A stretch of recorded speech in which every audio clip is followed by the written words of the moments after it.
May nakaupo ba dito? Uy, Hala? Huh?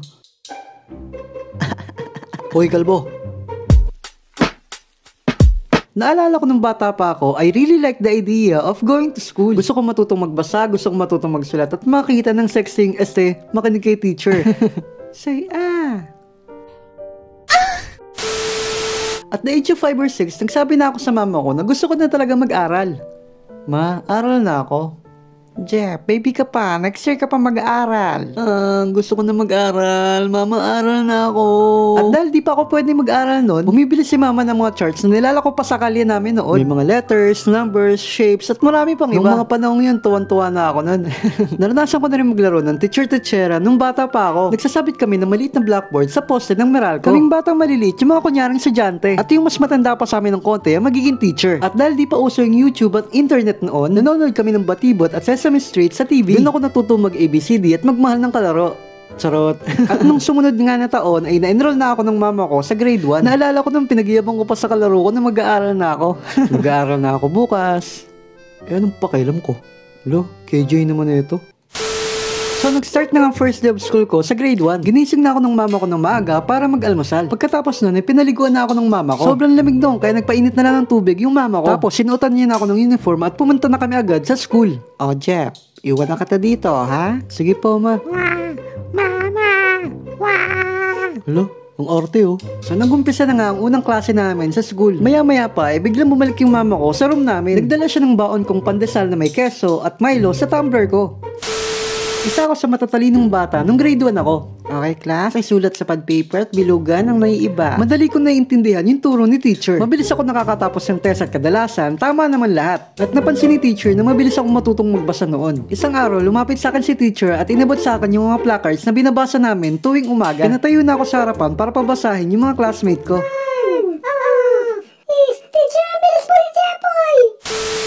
Naranasan ko mapagtripan ako sa school nung grade 1 ako. Isang araw, absent yung advisor namin at kailangan namin lumipat sa kabilang room para magklase. Paglipat namin dun, agad ako naganap ng bakanting upuan. Kasama ko na ng classmate ko si Edward na isa ring mahihain. May nakaupo ba dito? Hindi ko alam, yung palang pinakatarantadong bata sa room na yun. Nung uupo na ako, bigla niyang hinila yung uupuan ko. Kaya nahulog ako sa sahig. Jepoy, okay ka lang? Hoy, kalbo. Inaano ka ba? Hindi ka naman inaano dyan Inaano ba kita? Nakita mo ba? Dala ng sobrang galit ko, first time ko makapagsuntukan nung grade 1 ako. Nalaman ng kabilang teacher na may away sa room na yun. Kaya ang ending, parehas kaming piningot. Sakit. Sabi ko kasi sa'yo, huwag mo lang patulan Wala ka naman sinabi Grade 1 din ako noon. First time ko, maksidente. Isang araw, kuya ko yung nagsundo sa akin sa school nung tanghali. At dahil isa akong makulit na bata noon, bumitaw ako sa kamay ng kuya ko at dali-dali na akong tumakbo. Tuwan-tuwa pa ako noon makauwi. Tapos, pagtawid ko sa kalsada namin, bigla na lang, boom! Nasaan ako? So yung pagising ko, wala na akong maalala. Nabago ko yung ulo ko, nagka-amnesia ako. Charot lang, syempre. Sa telenovela lang nangyari yun. Ito talaga, yung totoong nangyari. Buti na lang, nakapreno agad yung driver at buhay pa naman ako. At ang natatandaan ko, imbis na sa ospital ako dinala, sa malapit na barangay hall kami pumunta ng mama ko. Nandun yung barangay captain namin at yung driver ng kotse nakabangga sa akin. Ano? Ganun-ganun na lang yun? Kawawa naman yung anak ko. Mrs. Pasensya na po, hindi ko po talaga sinasadya. Biglang tawid kasi yung anak niyo So ano, kasalanan pa ng anak ko? Oras ng uwian yon. Doon talaga dumadaan yung mga sadyante pag umuwi. Tapos ang bilis-bilis mo pang magmaneho. Parang hinahabol ng demonya. Paano ko napuruan yung anak ko? Sagot mo ba yung pagpapagamot na ito? At dahil bata pa ako noon, hindi ko alam ang naging areglo ng mama ko at ng driver na nakabangga sa akin. Basta alam ko lang, nakaligtas ako sa aksidente na yon. Wala akong tinumong bale o sugat sa katawan ko. Siguro sobrang lakas yata ng guardian angel ko that time. Parang sing lakas ni Darna, ganun. Pasalamat na lang talaga ako. Di ako napuruhan. Grade 1 ako, nung natuto akong magsuot ng brief. Sabi ng mama ko, kapag di raw ako nagsuot ng brief, haba ang putotoy ko at aabot na sa sahig. So ngayon, nagsisi na ako. Sana pinahaba ako na lang. So first time ko na magsuot ng brief sa school. Malapit na mag-uwian nun at may binabasang kwento yung teacher ko. At tungkol sa ugly duckling, ang story na yun. Sa kalagitnaan ng pagbabasa ng teacher ko, biglang sumakit yung tiyan ko. Sakit ng tiyan ko, natatay na yata ako. So yun na nga, nakaramdam ako na natatay ako sa kalagitnaan ng klase namin. Nung time na yun, nahiya naman ang magsabi kay teacher kasi alam ko magtatawanan ako na mga classmate ko. Kaya tinis ko na lang kasi malapit na naman kami mag-uwian. Ang sabi ng baboy sa itim na gansa, hindi ako ang ina mo. Teacher, ang bagal niyo naman magbasa. Taing-tain na ako. Habang tumatagal, pasakit na rin ng pasakit yung tiyan ko. Parang hindi ko na kayang tiisin. Nararamdaman ko, naghihimagsik na yung tae sa loob ng tiyan ko at gusto niya na rin makalabas in any moment. Alam niyo ba yung feeling na pinagpapawisan ka ng malamig tapos nakatapat pa electric pan sa'yo? Hindi ko na talaga kaya. Jepoy, stand up. Anong moral lesson ng kwento natin ngayon? Teacher naman Ako pa talaga tinawag. Natay na nga ako dito Buti na lang talaga, biglang nag-uwian. Paglabas ko ng school, dali-dali na akong umuwi. Hindi ko alam anong klaseng takbong gagawin ko Buti na lang talaga, nakabrief ako that time at nasalo ng brief ko yung pupo ko at hindi nalaglag. Dahil kung hindi, baka nagkalat na ako sa loob ng classroom namin. Patapos na ang school year at malalaman na namin kung sino ang first honor sa classroom namin. Okay class, tatawagin ko ang pangalan ng first at second honor ng klase natin. So please stand up, Jepoy and Danica.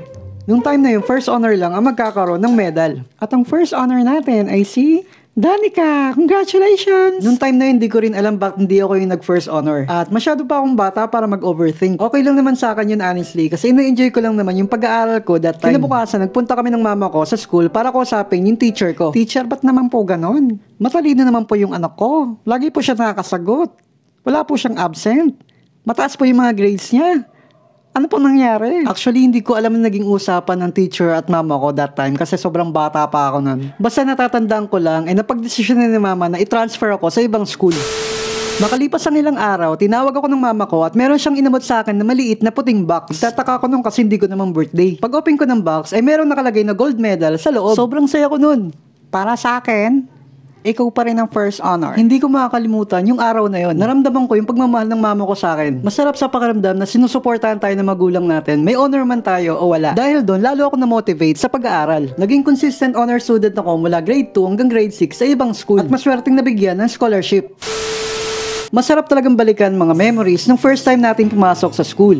At elementary ang isa sa nagbigay kulay ng childhood ko. Kaya sa mga nagbabalik face-to-face class ngayon, enjoy nyo lang ang buhay elementary. I'm sure yung mga experience nyo ngayon sa school, maalala nyo pa din hanggang pagtanda nyo. Matatawa na lang kayo. Mag-aaral din kayo mabuti magka-honor man o wala. Dahil yan lang ang paraan para mapasalamatan natin mga parents natin sa pagkasakaso nila sa atin. Gusto ko mag-thank you sa classmate kong si Edward Coral sa pagpayag na magboses ng isa sa mga character ko dito sa animation ko. Actually, magkaklase talaga kami ng grade 1. Kaso hindi ko alam kung maaalala pa niyo yung mga pinagkikwento ko dito. Thank you so much ulit, Edward. Maraming salamat. At sa lahat ng subscribers at followers ko dito sa YouTube na naghihintay ng bagong animation ko, maraming salamat sa paghihintay. Pasensya na, medyo natagalan, marami lang pinagkakaabalahan. Sana may natutunan kayo sa episode natin today at baka next month gumawa ulit ako ng Jollibee content. Alam kong miss na yung mga katangang ko sa Jollibee Patuloy pa rin akong gagawa ng mga contents para sa inyo. Kahit medyo matagal, maraming salamat talaga. Hindi ako mawawala sa YouTube. Maraming salamat po sa lahat ng mga sumusuporta. Thank you!